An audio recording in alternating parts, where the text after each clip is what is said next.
Hi, everyone. Welcome.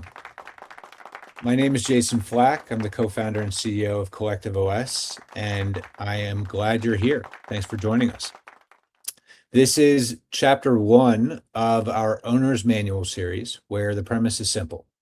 We're going to sit down with operators who've actually built revenue from the ground up, and we're going to take their playbook apart, and we're going to do it live for you so that you can actually run it for yourself. It's no theories, it's no keynote fluff, it's how things actually work. And so today, the first chapter is turning your network into revenue. It's about a problem that I'm sure most of you are sitting on, where you've spent years building a network and it's almost certainly not producing as much revenue as that you'd hope it would. And so we're going to be getting into why that happens and what to do about it. Also, one quick word on Collective OS before I do hand things off, as I'm sure you want to hear from the real meat of the presentation. But as most of you know, we as a platform have historically been focused on helping agencies work together and sell each other's services. However, over the last 5 months, we've been building towards something much, much bigger. And only a handful of people have actually seen it just yet. And I'm not going to get into it today. However, I do want you to know that we have something really exciting on the horizon, and I couldn't be more thrilled for you to see it for yourself. But for now, I just want you to know that turning your network into revenue is actually going to become way, way easier, which is very topical for today. So with that, I'm actually going to hand things off to Morgan Carroll. Morgan is a longtime agency exec. He's spent time at Digitas and Deutsch and many other firms, and is currently the founder of After Hours Industries. Morgan, why don't you come up on stage and join me, and the show is yours. Thank you so much, Jason. Great to be here. Thanks for having me. I am so excited to talk about this topic.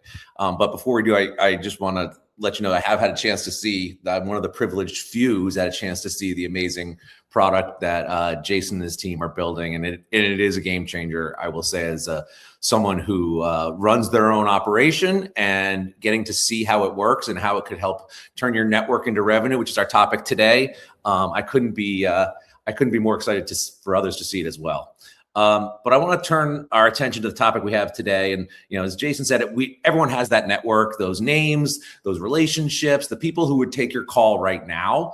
But the challenge is, how do you actually get them to pay you? And so that's what we're going to talk about today.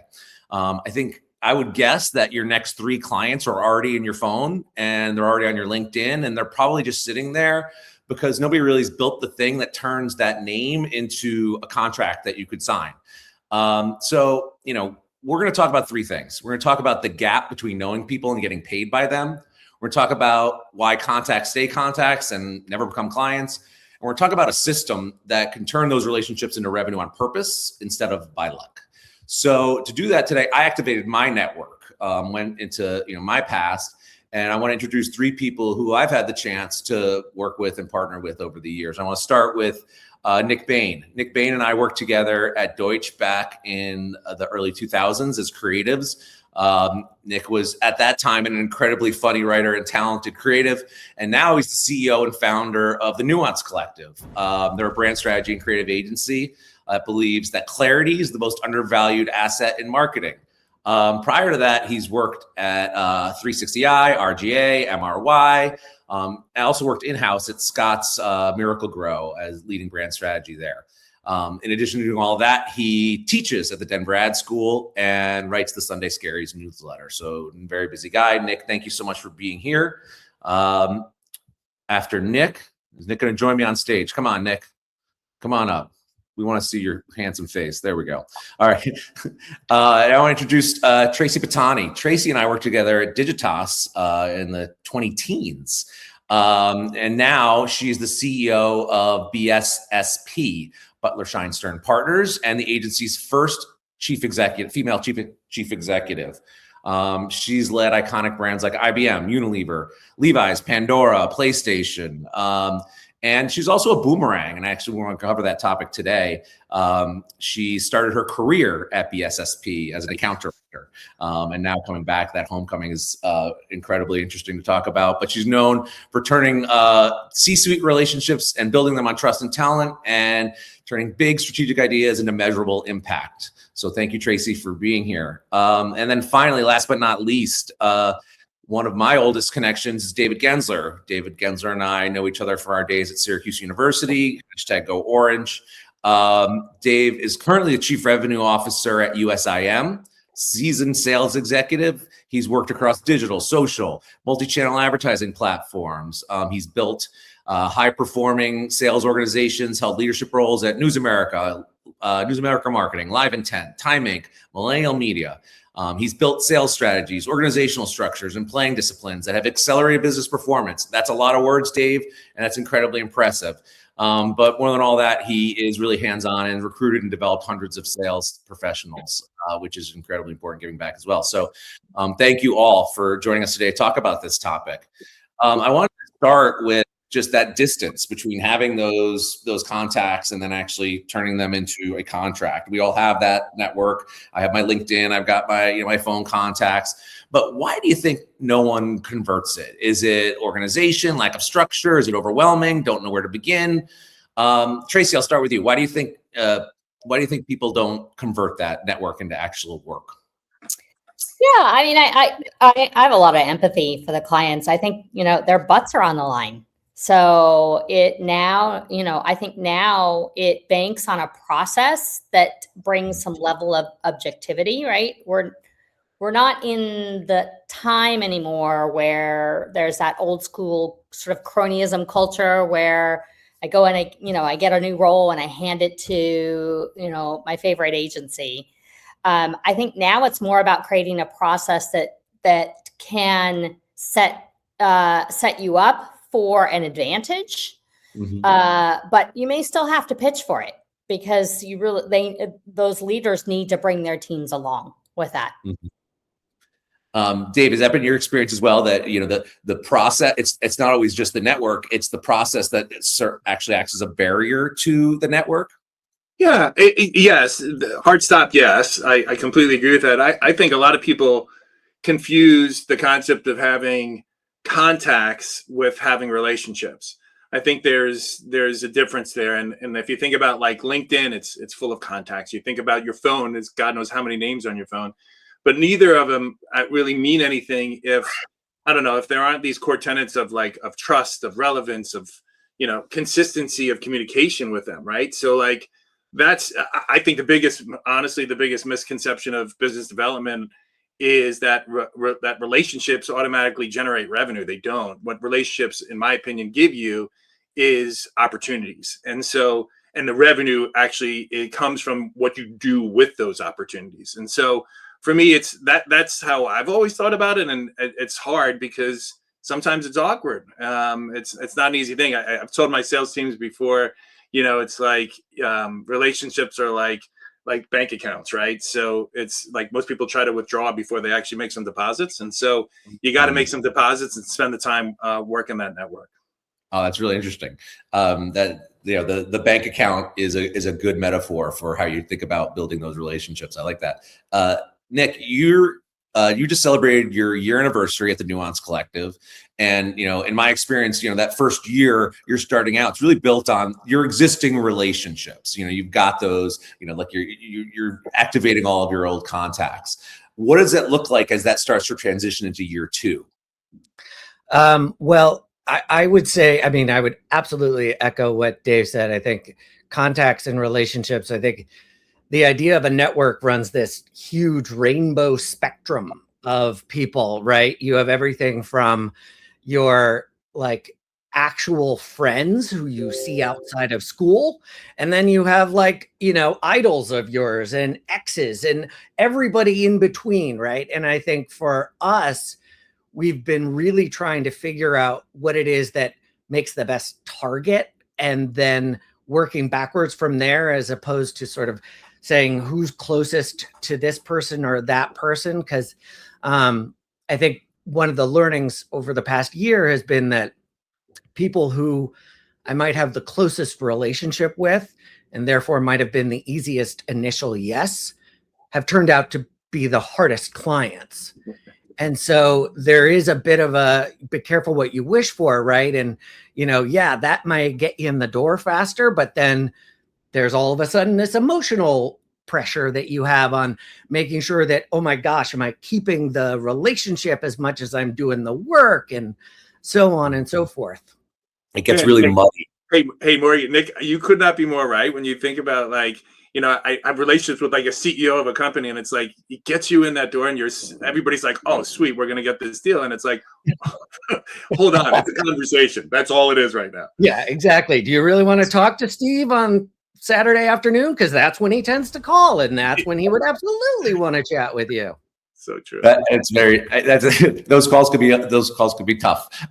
Tracy, when you boomeranged, did that all of a sudden bring out people out of the woodwork to want to reach out to you? Well, I boomeranged at the beginning of a pandemic.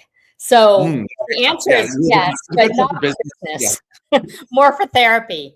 But it was interesting because that was a little bit of a lesson, I think, too, for me, because those conversations were about coming to the table and sharing that none of us had the answers, and that we were just figuring it out together. And that's an interesting approach when you're taking on those prospect calls as well. It's more sharing and asking questions and swapping stories.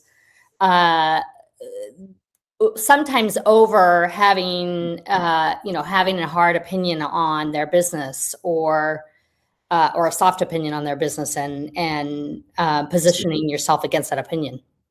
I almost feel like you're talking about like the vulnerability of just like being a human being, and how that allows a connection and a trust, building that, that bank account that Dave was mentioning. I remember those moments at the beginning of the pandemic where almost every conversation you had, the first half of it was just, talking about, what are you doing? What's oh my gosh, yeah, what's happening in your life? Boy, this is hard, huh?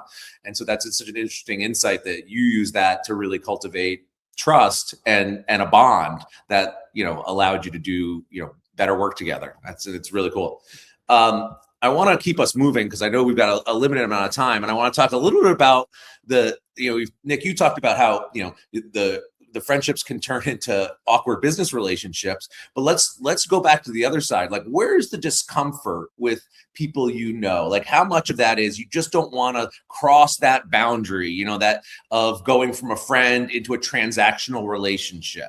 Like, tell me about, Dave, how you've done that. You have long relationships, and I've seen you do it multiple times over the course of your career. How do you overcome that? So to me, it's about, I think I mentioned earlier, it's authenticity, right? And so, I think about, like, it's almost like a methodology. It's about curiosity. It's about making sure you're following them up, and it's making sure you're consistent. And you're consistent about not asking them for something. It's to your point, Morgan. It's a lot about, having just a simple conversation because you actually care about that person. You want to know what's going on in their world, and probably for me, the most important thing is, how can I actually help them? I think as a young salesperson, you get to this place where you're like, no means yes, and I'm going to keep going until they say yes. Now, I think, as I've learned over the years, I think it's less about that type of, I'm going to call it annoyance almost, and more about, how can I help that person? And if they don't want the help, okay, that's on you, no problem. Like, I can move on and work on something else. But if you want the help, here's how I think I can do that authentically. That makes sense. Yeah, Tracy, how do you not make it feel gross, that outreach? Oh, I couldn't agree more. It's really a pretty selfless act. At least for me, I need to, I go into it not expecting anything in return. And it really needs to be about the other person, and how can I make them successful? How can I be curious about their business? It may take, I may spend the first year or so just referring them to other people that can help them. Mm, and waiting for that moment, because it does have to, it still comes down to fit and need. Like, I don't want to oversell what we do. yeah. And, because that does destroy that trust. So, I spend a lot of time just listening to their needs and getting them connected to other people or other agencies that can help them. Yeah. And just the gift of, helping them will help you in the long run. Yeah. Nick, how much of your work you do outreach versus people reaching out to you? Oh, I wish I could say, well, I just sit here in my tower and people just, ask for everything, but that's not the case at all. It's a huge amount of outreach. And it's also, I think, there's, I'll be the one to say it, there's a huge amount of insecurity too. I think, you are the person you are today is not always the person that group of people may have known. So, it's not like when you knew me in 2007, I was like, oh, and I'm CCO and CEO, like blah, blah, blah. I was a kid who was selling this. So your network is not always the person you are today. So I think for me, a lot of it is sort of reintroducing myself when appropriate, asserting where we are now. I think, a big unlock for me was remembering I'm not asking them for a favor. I'm asking them to actually just hear what it is that I offer. But then, if you're used to hearing me pitch you a funny idea for an ad, and now I'm like, hi, let me discuss my proto-agentic tools that I've built, then that they'll look at you with sort of like, is this a hidden camera? Like, where's Nick, the funny guy? That's a legitimate sort of barrier to get across in making that into a functional business relationship. I think you're talking about keeping relationships fresh, and how as your career evolves, there's a responsibility and a maintenance to a network, keeping them up to date and keeping those relationships constant of, okay, I'm doing this now I'm doing this. And obviously there's tools to do that. There's LinkedIn and other ways to do it, but there's something to be said for the more personal approach of keeping in touch, and making sure that, you're staying, keeping them current with the latest things that are happening to you. But again, without feeling like you're bragging or, showing off. It's a really hard boundary to walk. Dave, you brought up sales, and I think that's such an interesting thing, because in the agency world, sales could be a dirty word. And one of the things I've always appreciated about my relationship with you, and I've learned a lot about your approach to sales, is you're a sales-driven approach. You've worked in sales, and in the agency world, there's a part of people who think that the clients should come to them, or RFPs go out, we'll respond to that RFP. Tell me a little bit about how you look at a sales organization. You've got a team of people now who are supporting you. How do you approach a sales organization structure in this? How do you activate all of their relationships? Well, so it's interesting. Well, I think when you think about how to run the sales org and create that right go-to-market, I won't say it's consistent, because it's also dependent upon what you're offering, who your ideal customer profile is, what are the verticals that you're targeting. All of those have different types of approaches and styles. But I think the reality is, you have to be equipped to be able to solve their problems. You have to, in a consultative way, right? So you've got, thinking about their goals, their objectives, their KPIs, their pain points. Like, those are some of the key elements that I think, as you structure a sales team, you really have to think about: are these people that you're bringing in transactional? Are they relationship? Are they, one of the key components for me is making sure that a customer leaves the room smarter than when they walked into it. So how do you do that? And so I think it's finding the right talent to be able to achieve that, and making sure you're doing a really good job of communicating with them about the vision of the organization and what your true objective is. And most of the time, it's not about sitting down and just trying to sell something. It's really just trying to just listen. And I think that's such a core tenet of salespeople, that just shut up for a minute and listen to what the client's saying, or the prospect's saying, before you actually even say anything, because that's really going to help guide your decision and your recommendation, and sound a lot more and be a lot more consultative in your answer. I want to ask Tracy, you brought up you alluded to vulnerability before, and I want to ask a vulnerable question of all of you and see who's got an answer. Have you had a nightmare story of like where you've tried to turn a relationship into a business relationship and it's gone really, really badly? I mean, I know in my life, I had an experience where I was bragging to a boss about a relationship that I had. I'm like, oh yeah, we're so close. And as soon as I went to that person, they could not have, they just completely blew me off and I looked like such an idiot. But, have you had moments, any of you, please jump in, where you've really just botched an outreach or even burned a relationship as a result of like trying to convert it? I have actually. And it was one of the relationships I reached out to when I got to BSSP because we had a depth of experience in that category.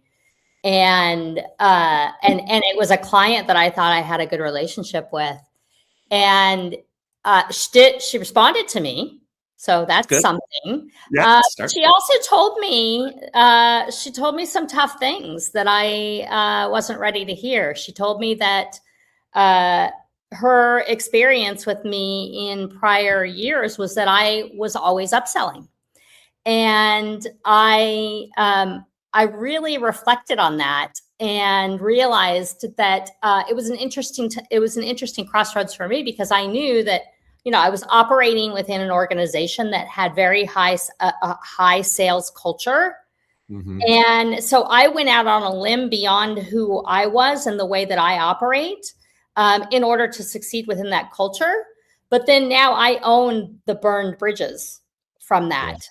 So it really is a very personal decision in how you network, and you got to stick to your own personal belief system for it. So interesting to talk about your authentic self, like who you are. And you worked in an organization where you weren't actually acting as yourself. And so when you got back to being yourself, it had done damage. Yes. Nick, do you guys have any experiences like that? Yeah, I mean, probably a lot more than we have time for, but I think, this is, for better or for worse, the most incestuous industry possible, right? Mm-hmm. So you can never, to Tracy's point, you can never escape a conversation that you wish you'd never had in 2012. It will come back somehow. There will be someone there, or, the guy who always heated up tuna melts in the kitchen who you always fought with. That's, of course, the chief of staff to the CMO that you really, really want to talk to now. That absolutely happens. And that circle sort of keeps going. I think where the personal part needs to distance itself is always in really valuing them, not on the sort of immediate sense, but I would venture to say, I bet Tracy learned a lot from getting that feedback as opposed to whatever that small scope would have been in hindsight. Like, those are really valuable things too at the same time. And I think, I'm always learning about my own flaws there a lot. So yeah. Morgan, I remember, Nick, you're so right.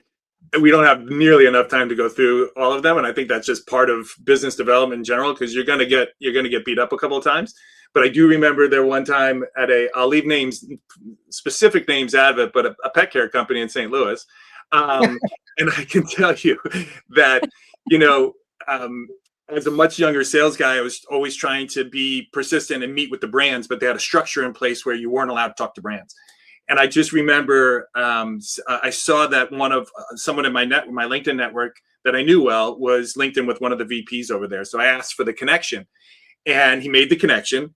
So I sent the note and I said, hey, next time I'm in St. Louis, would love to grab a cup of coffee, just get to know you a little better and, see if we can help each other.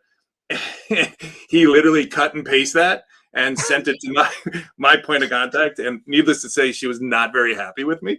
That was not a fun meeting to go through. But honestly, it led to a discussion with my main point of contact of this concept of networking. And it's like, we all need to evolve a little bit. It's not about trying to go around you and try to do things that you don't want us to do. It's really more about just trying to, get to know people who you want to work with. And so it doesn't always work right, though. She was not happy. That's for sure. Tracy, you were going to jump in, I saw. Yeah, I want to call out a point because I think it's a really important one that Nick started to touch on. And that is, respect every level of your client's team. because you don't know when those folks will become the leaders. And we actually just landed an account last year without a pitch from someone who grew up through the organization. And I had, I had a relationship, as much of a relationship with them as I did with the leadership at the time. That pays off in spades. It's a lot of work, right? Because it's a lot of people, but just finding a way to stay in touch with key folks on the team at all levels pays off. Yeah. Yeah. What do they say? That people don't remember what you said. They remember how you made you feel. That is very true. Yeah. I completely agree with that. Is there something, what do you think the blockers are for people when they're talking, for outreach? Is it like the shame of because I don't want to come off as needy. I don't want to look like I need money. I don't want to look like I'm not successful. Is there an ego thing that is keeping us from activating our networks? Nick, it looks like tell me about your ego. Yeah, I absolutely. I think, it is, there are people who are absolutely, and I'm going to say Dave's probably one of them, who are like chemically ready and see that as a particular challenge they want to go for, right?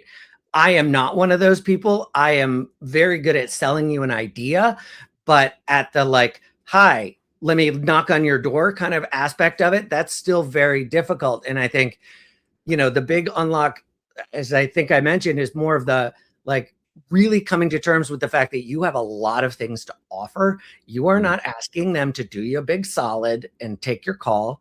But then also, if you're the founder, if you're the guy at the top, just do it. You don't have another person who's going to come in and solve that for you. So you really got to get over yourself. You got to do the work and you got to get the next work. There's really no other safety net. So that was always a big thing for me. You bring up a really good point, which is when you're busy, you're not out doing the work. When you're busy, you're doing the work. And then all of a sudden those slow periods come, and how do you bridge those gaps so you don't run into those dips? And how do you make that cadence work? That's for everybody. Yeah. I mean, go ahead, Tracy. I think it's a great point. I think it is important to create a personal system. I put an hour on my calendar on Mondays, right? To just reaching out to people, because that sort of helps prevent you from doing the client booty call. Nobody wants to, appear like they're just calling because the client just got, a new job, or, there's been some press and you haven't talked to them in 7 years, and now all of a sudden you're reaching out. So it is important to create a system of commitment behind it.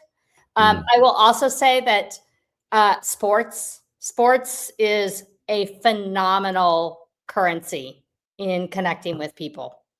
It really is. Yeah. I mean, the sports, sports media entertainment, like shared interests, but sports are really because there's a team aspect, a shared aspect that's really important. And, I will say, I also I block an hour out of my day to keep that. We talked about maintaining those relationships, and it's every day I'm reached out to people, and it's not asking them for anything. It's just, hey, checking in. What's going on with you? What are you up to?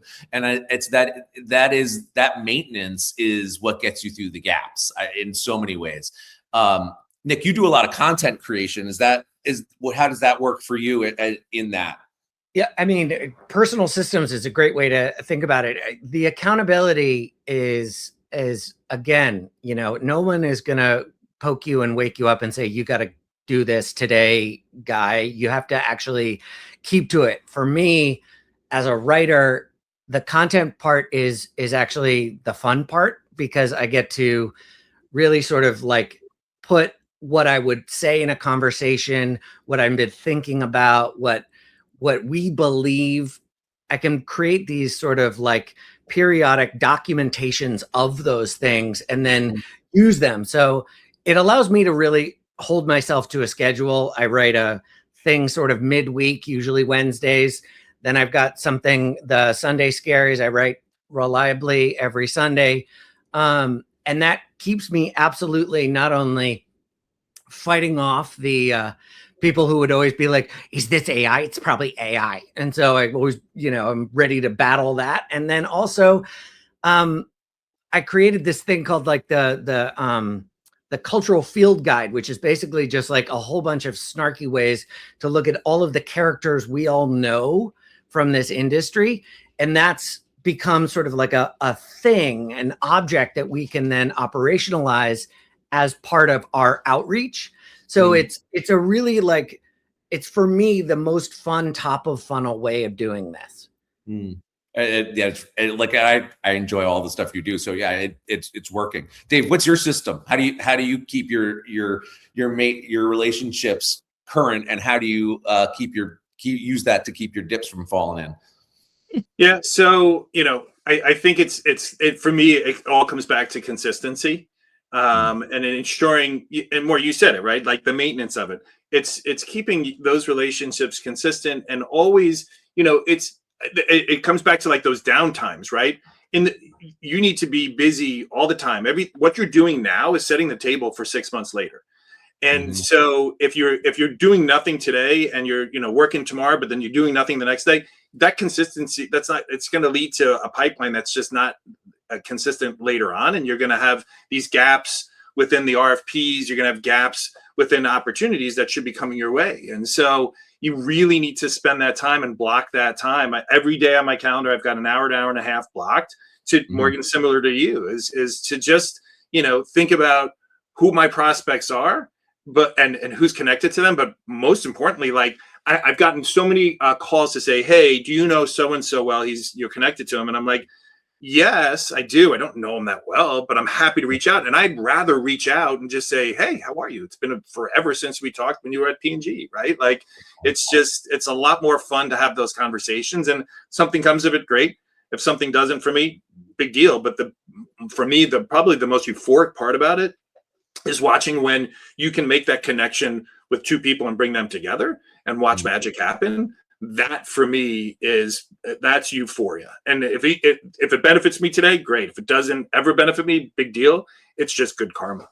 Yeah, that's awesome. And what about you talk about bringing people together? What about partnerships? I mean, obviously that's what Collective OS does, but like, how about like business partners who you've worked with and they're bringing you in, not necessarily going directly to a client, but even just, a peer who then brings you in later? How much of your growth can be attributed to that?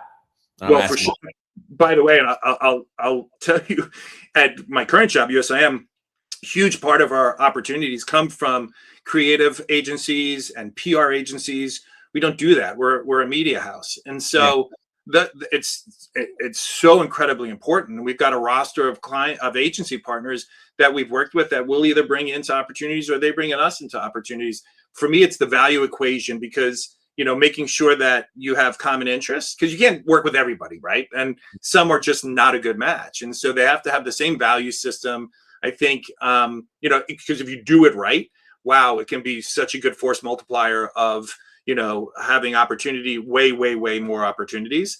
And I think it creates so much more value for a customer when you're finding those kind of opportunities to have agency partners that really work well together. I think the values thing is absolutely the prerequisite for all of that. I think, karma is something I care a huge amount about making sure, but doing it, as you said, authentically it's really easy to tell the difference between a fake connection and a real connection, and actually wanting to be like, no, I will objectively feel great if you two can work together.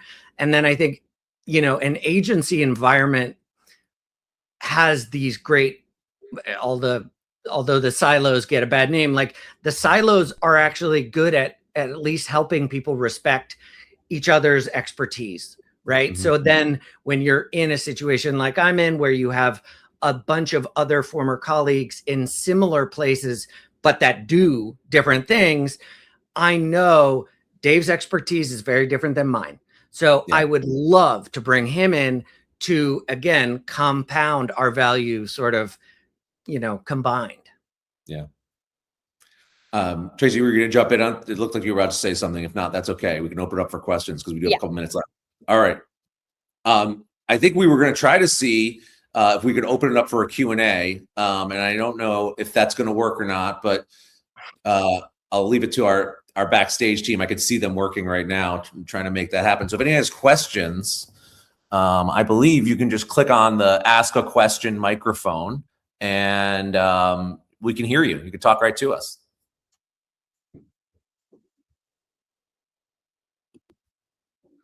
Maybe we can. I don't know. Peter, is that going to work for us? Our Q&A is going to work? They're good. Okay. If anybody has any questions, if we don't have any questions, we can. I can turn it back over to Jason. I'll give it one more minute though, because I do see we've got a nice audience of people who are engaged. Okay. Who has a question? Let's hear it. Margaret, I see you have a question. You can type it.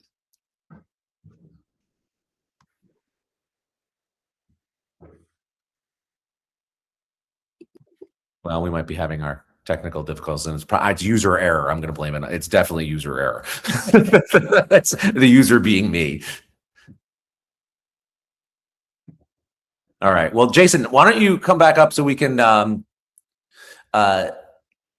close this out and talk about what we're going to be doing in the next chapter of the Owner's Manual series.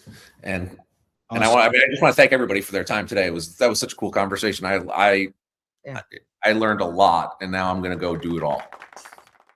That was awesome, and thank you guys so much for joining and talking about your lived experiences. I have no doubt that everyone in the audience is thinking through the points that you guys have brought up and applying them to their own businesses and their own networks. So really awesome. I did see Margaret was up there trying to ask a question. Margaret, if you're still here, all you have to do is actually speak into that microphone. I don't know if we can put it up there again if you're still with us. If not, no worries. But if you are still here, feel free to jump in and we can answer it for you.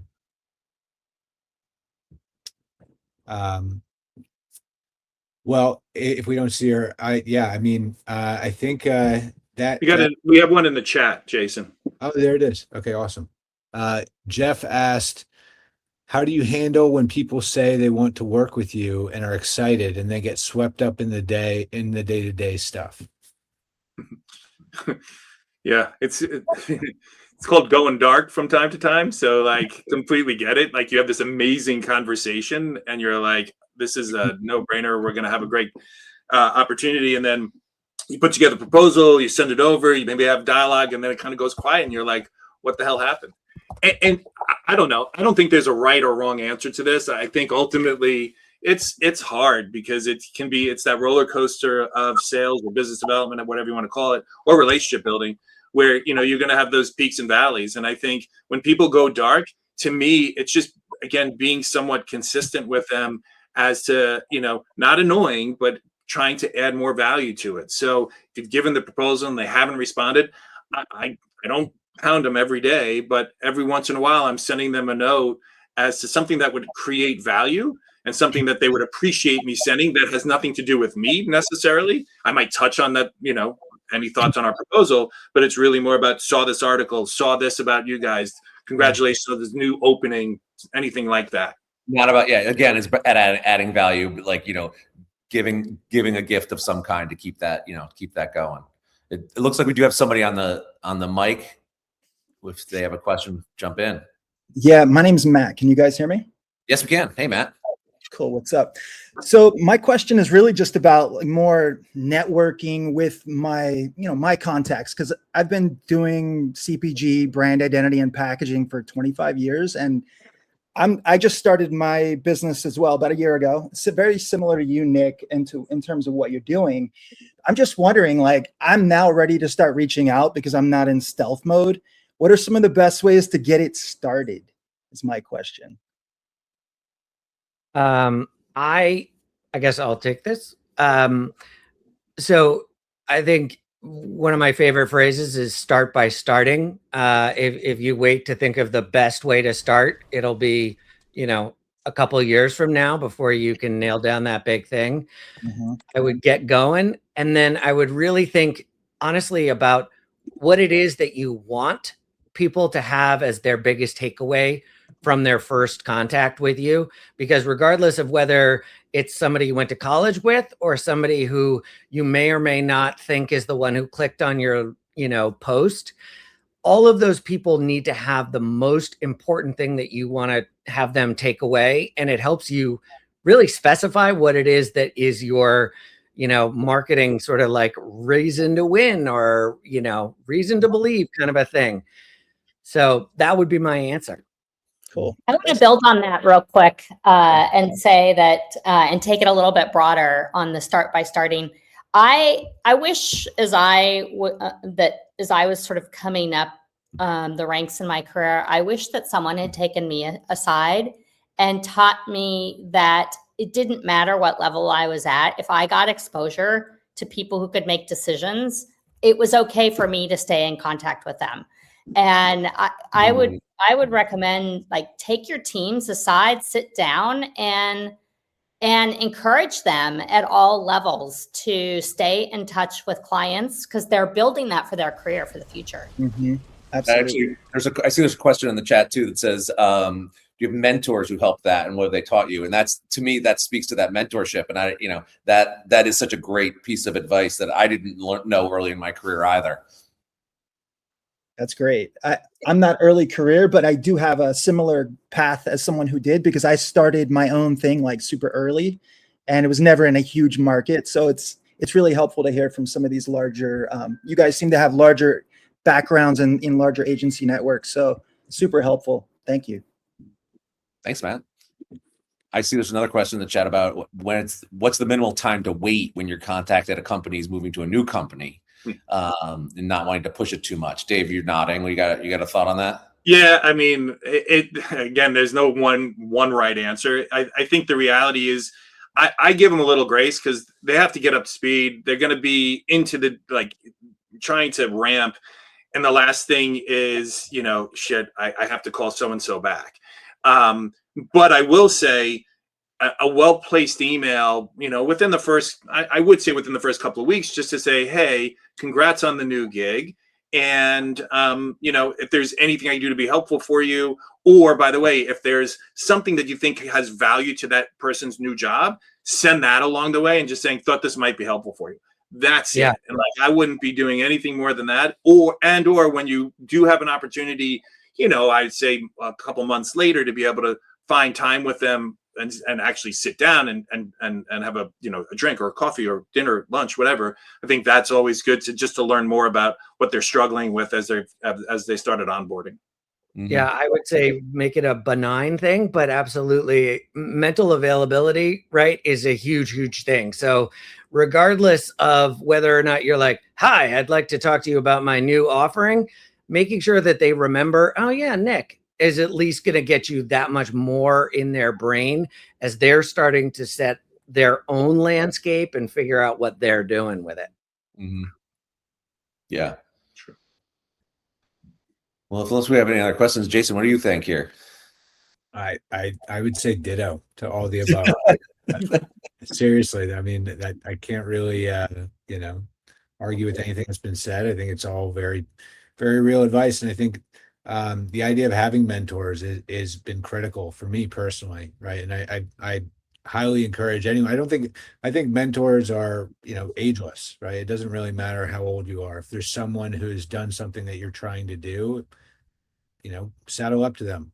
Grab a cup of coffee, try and build a relationship, right?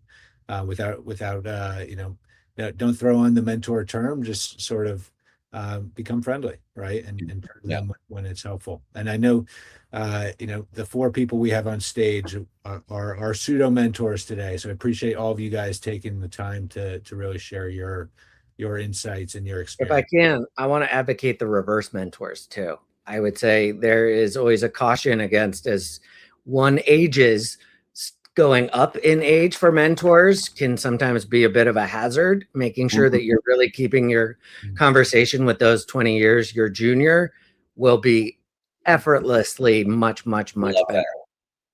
Love that. That's a great point. Absolutely. Okay. Well, thank you, everybody. Thanks for the incredible conversation, and Jason, thanks for letting us have this conversation for your audience. We really appreciate it. Oh, this has been awesome. Thanks, everyone. And Morgan, do we have anything we want to say about our next one, or should we just save that for? Well, yeah, I think this has been chapter 1, but I think chapter 2, we've got a couple other topics. Whether it's whether you as the leader of an organization or the growth bottleneck, or whether you fall into a trap of relying on referrals, there's a couple topics that we're going to be exploring over the next couple of weeks. So excited that we get to talk about more. Awesome. Thanks, everyone. Thank you. Thanks. Bye-bye. Thank you. Bye. Bye.